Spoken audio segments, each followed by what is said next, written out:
So let me start out by asking you all a question today.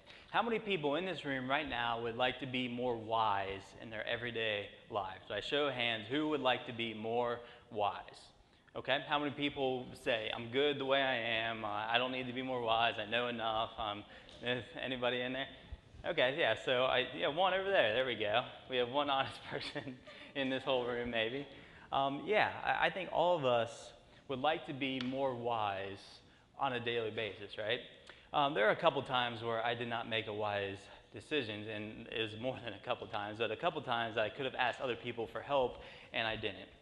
One time I used to be a server at Longhorn Steakhouse, and we had a big table coming, and it was like 12 or 13 people, and they all ordered water, so I got all their water, 13 waters on this tray. And the secret to carrying a tray as a server, when you hold it, you don't look at the water, okay? If you look at the tray and look down, it's gonna throw you off and you're gonna drop it off. So I got pretty good at carrying big, heavy trays. One time, the 13 waters are on there, and I started hearing like clinking. And I was like, oh boy, my arm's starting to shake, it's about to give out.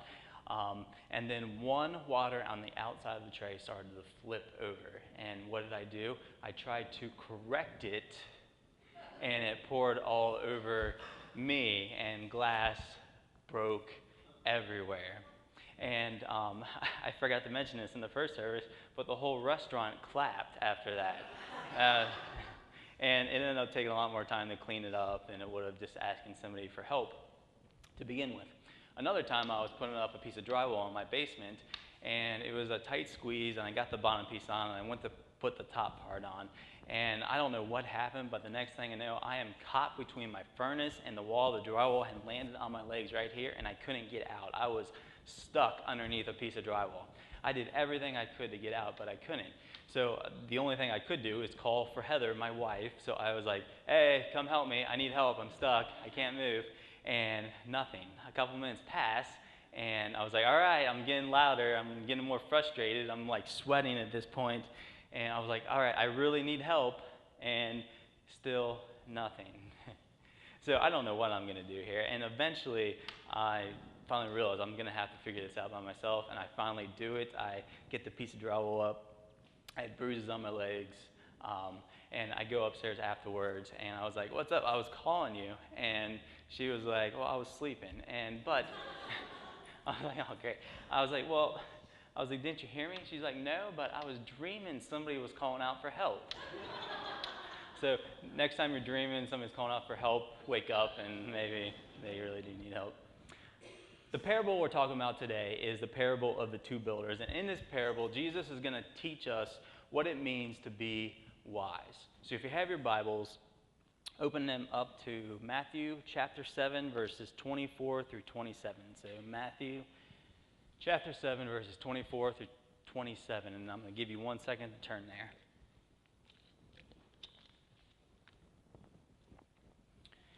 This parable comes right after Jesus teaches on the Sermon on the Mount. He talks about the Beatitudes, anger, divorce, loving our enemies, how to pray, judging others, and the all-famous golden rule. So it's only appropriate that this parable follows up everything Jesus just said in the Sermon on the Mount. So it starts out with verse 24. Everyone then who hears these words of mine and does them will be like a wise man who built his house on the rock. Now the word wise here means rather intelligent, has cautious character. So this is who we want to be in the story. We want to be the person with cautious character. We want to be this wise man who builds his house on the rock. And what happens when the storm comes and rain fell, the floods came, the winds blew and beat on that house, but it did not fall because it had been founded on the rock. Okay? That's person number one. Person number two. And everyone who hears these words of mine and does not do them will be like a foolish man who built his house on the sand. Now, the word here for foolish is stupid, which is very appropriate because, stupid or heedless. And what happens to this person? And the rains fell and the floods came. The winds blew and beat against that house, and it fell, and it was great, the fall of it. This is the person we do not want to be like in this parable. Before we move on, we're going to watch a quick video. Is is your foundation. If you get nothing else from today, just know that Jesus is always the wise choice, no matter what. So if you have your outline, you can follow along and fill in the blanks if you'd like. Truth number one from the section that we read is each of us are builders. Each of us in this room are builders. We're each in this room building something in our lives, and we're each building it on some foundation, okay? We start out maybe with some friends, and then we go to school. We go to school to become somebody, maybe to get that job we want. And with the job, we get a home and maybe some money with that. And then we might add church in there. And then families in there somewhere. And then you have retirement and travel. And before you know it, you have built up a certain life for yourself. Now, your life might not look exactly like this. You might need to take one block out or add another block in. But the point of it is that each of us are building something in our lives. So what does your life look like, and what is it built on? Is it built on Jesus, the bedrock, or is it built on possibly yourself? Because I think a lot of times we try to build our lives on us, don't we? Or on money or on something else. And we have that tendency to we want to support all of that ourselves, but that's not how it's supposed to be. Ephesians 5:15 says, "Look carefully then how you walk, not as unwise, but as wise." So we need to be careful how we walk and how we build our lives and what we build our lives on. Truth number two. A storm came regardless of the foundation. A storm came regardless of the foundation. As you can see, the storm came for the wise person and the storm came for the unwise person. For both people, a storm came. Christians are not exempt from times of trouble. If you look in our prayer list, you would find that very evident that trouble comes for Christians. I mean, look at all the people who are in need right now in our church, just in our church, and people we know. That is nuts. Trouble comes for everybody. Job, he was a God-fearing man. Job 1:1 says this, "There was a man in the land of Uz whose name was Job, and the man was blameless and upright, one who feared God and turned away from evil." So Satan goes to God and says, the only reason Job loves you, the only reason Job follows you is because you have given him stuff. If you take away all that stuff, if you take away his wealth, if you take away his family, then he's going to turn against you and he's not going to follow you. So the challenge is kind of accepted, and Satan is given permission to take these things away from Job. In the span of one day, Job loses his livestock, his servants, and his 10 children. I mean, that is absolutely devastating to a person. He loses livestock and servants, which would have been his wealth, and his family. Like, imagine losing 10 kids in one single day. It would have been absolutely devastating. And then after that, he develops all these sores and boils all over his body and loses his health. And it comes to the point where even his wife is like, just curse God and get it over with. But in the end, Job realized that his true foundation was God, and he never cursed God. He never turned away from God, that is. Paul, he was an apostle. If anybody were to be exempt from trouble, it would be the Apostle Paul, who is responsible for writing most of the New Testament we have today. So you would think if anybody would be exempt, it would be this man right here. But he had more trouble than probably all of us in this room combined, honestly. 2 Corinthians 11 says this, "With far greater labors," these are the troubles he went through, "far greater labors, far more imprisonments, countless beatings, and often near death. 5 times I received at the hands of the Jews 40 lashes less one. 3 times I was beaten with rods. Once I was stoned. 3 times I was shipwrecked. At night and day I was adrift at sea, on frequent journeys, and in danger from rivers, in danger from robbers, in danger from my own people, in danger from the Gentiles, in danger from the city, danger from the wilderness, danger at sea, danger from false brothers, in toil and hardship, through many a sleepless night, in hunger and thirst, often without food, in cold and exposure, and apart from other things, there is a daily pressure on me of my anxiety for all the churches." You know, if one of us in here just went through one of these things, we'd be like, oh my gosh, there is trouble coming upon me. And he went through all of this in his entire life. And then he writes this too: as it is my eager expectation and hope that I will not be at all ashamed, but with that full courage, now as always, Christ will be honored in my body, whether by life or by death. For to me to live is Christ, and to die is gain. And these aren't the only two people who suffered in the Bible. You have Joseph, who was sold into slavery by his own family. And then once he was in slavery, he was falsely accused of rape and thrown into prison. You know, imagine that, for something he didn't even do, thrown into prison. He had times of trouble. Moses got constant complaints from the people he helped rescue from slavery. And think about that. You help an entire nation out of slavery, and then all people come up to you to do is complain.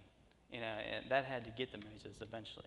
You look at David, he encountered many enemies, even from his own household. If you open up the Bible and read through some of the Psalms he wrote, you can see that his heart just breaks a lot of the time because he is so troubled. Mentally, physically, he is troubled. And that's my daughter, by the way.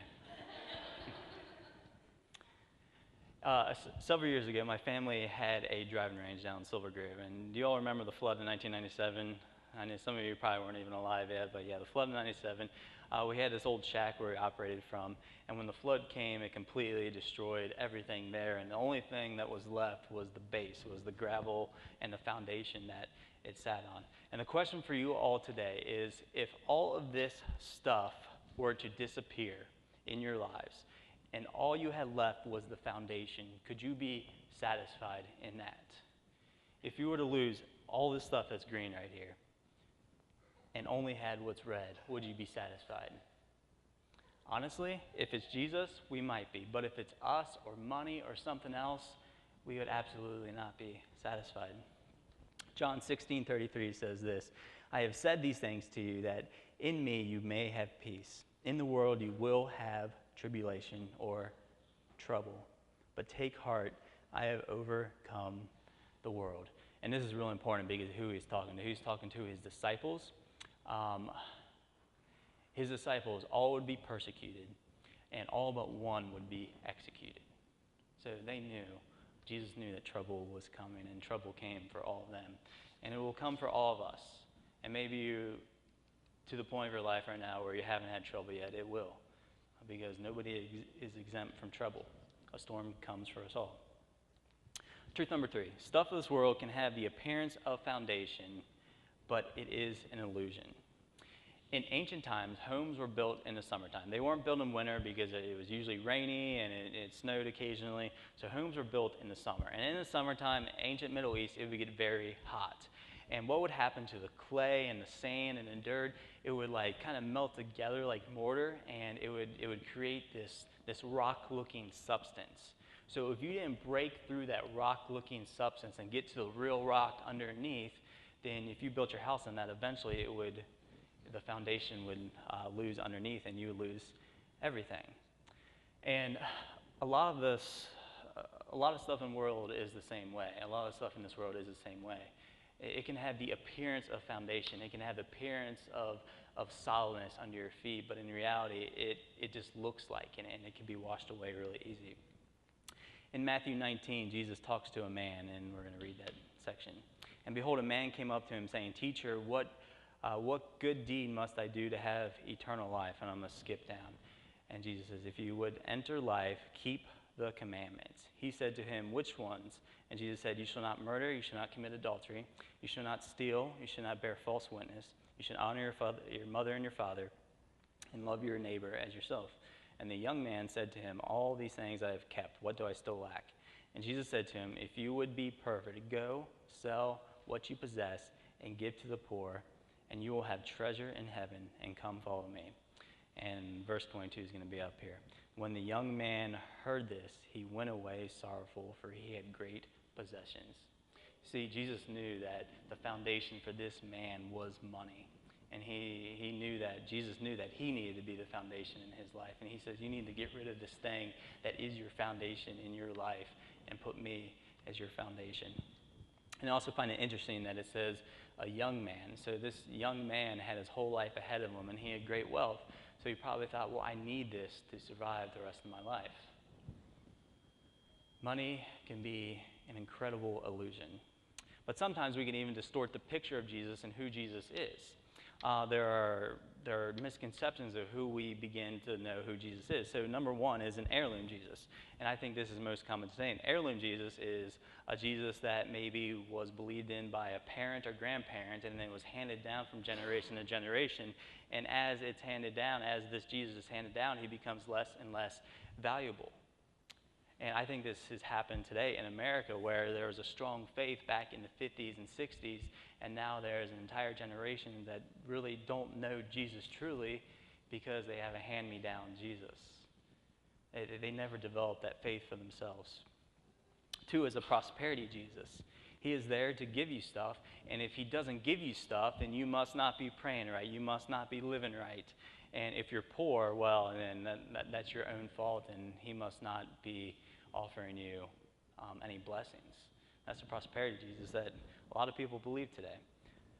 There is a judge Jesus. This Jesus is ready to condemn everybody for every little action, except for the person who is perceiving it, because they can be forgiven, but everyone else, judge Jesus is ready to condemn these people. And oftentimes, these are the same people who say, God causes hurricanes, tornadoes, and destruction upon man for disobedience. Number four, insurance agent Jesus. Now, this Jesus, he can be real. He can be legitimate. Although, just like an insurance agent, you only go to him when something bad happens, right? You don't call your insurance agent just to chat unless you're friends with him. But yeah, you call upon Jesus when something is wrong or when something happens. And the problem with that is you only talk to Jesus in times of trouble, and you never really develop that sense of relationship with him. And then you have the real Jesus. And I believe this is best described in a quote from Ravi Zacharias. Jesus Christ did not come to make bad people good. He came to make dead people alive. That is the real Jesus. So is there anything in your life today that looks like it's a foundation, but in reality, if a storm came, it would be wiped away?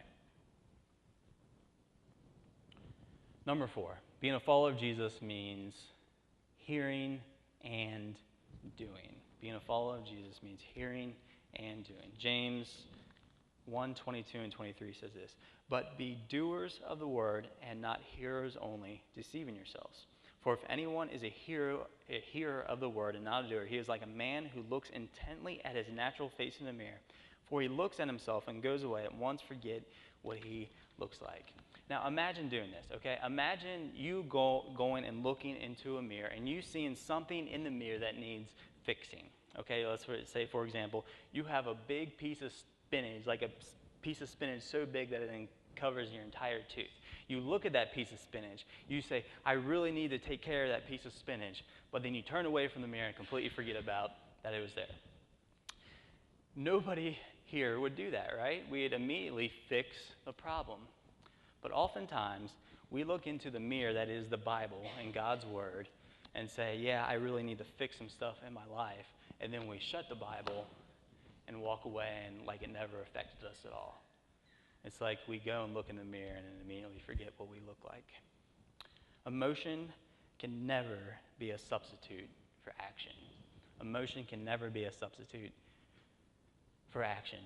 Nehemiah is a perfect example of this. And in Nehemiah chapter 1, verse 3, "The wall of Jerusalem is broken down and its gates are destroyed by fire.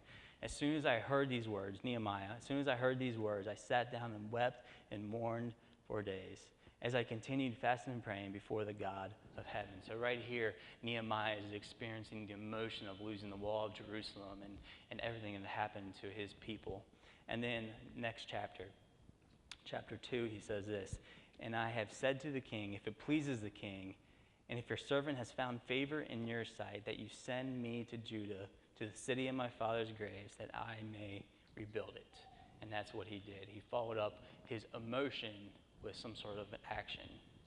Mother Teresa was not remembered because she felt bad for people. She was remembered because she went out and helped people. She had that emotion in her, but then she did something with it. It's not simply good enough to feel bad for the children dying in the world today of a water-related illness. And by the way, since we started this sermon, 70 children have died of a water-related illness. It's not good enough just to feel bad for that.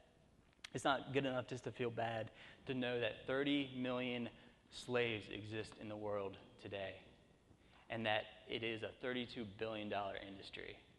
It's not merely good enough just to know that and feel bad for those slaves and people around the world who are in that.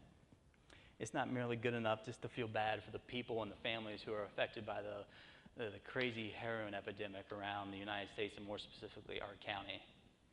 It's just not good enough just to have that emotion. There has to be followed up by action. And it's not good enough just to know that there are 40,000 people around this church that possibly, most likely, do not know Jesus. There must be some sort of action with that feeling.